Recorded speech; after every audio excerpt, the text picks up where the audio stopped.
Добрый день, хлопчики і дівчинки, садовод аматор на совесть. Сегодня 22 червня 2025 год.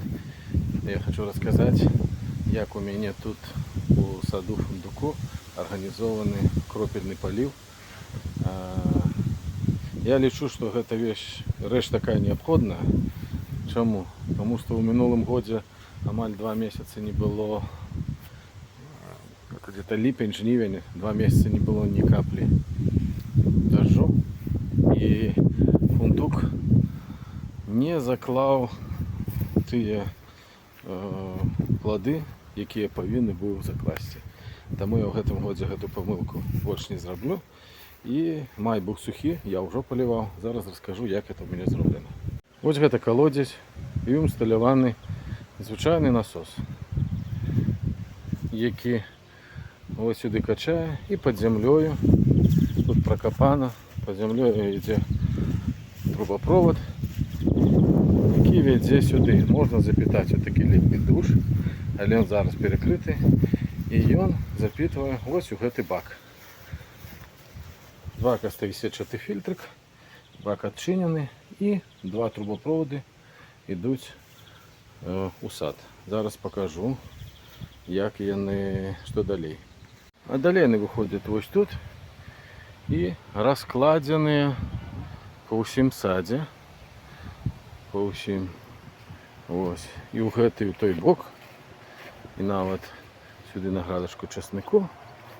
І сюди. І каля кожного дерева усталявана ось така форсуночка. І вона регулюється. Ось. І каб воно потиху капало. Каля кожного дерева є така форсунка, вона отрегулирована. Трубопроводи я знарок не закапывал у землю, тому що вони чорного кольору. У них добре прогрівається вода, по куліну іде капає. Ось.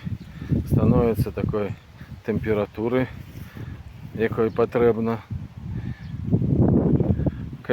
А косити воно не вельми перешкоджає, тому що це 20-ка труба, і вона плотна. Тример леской її пошкодити немагчимо. Ось. І воно дві такі ось ветки, то есть одна, там другая. І під кожне древце заведена ось така ось форсуночка. А мозг усього гэтага механізму ось тут. Гэта разумная розетка Xiaomi.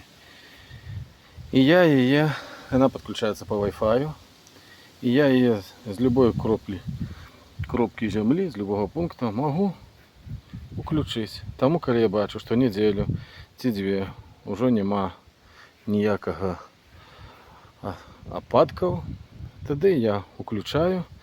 И навіть коли у нас в этом году было, конечно, вельми низкие грунтовые воды, але 300 литров ніжей у колодязі вода не падала. Ну ось, 300 литров води, прикладно на 30 кропок поливу. І ми ведаємо, що по ведру докладно їм попаде. Тепленької водички під самий корень. Ось так зроблено у мене.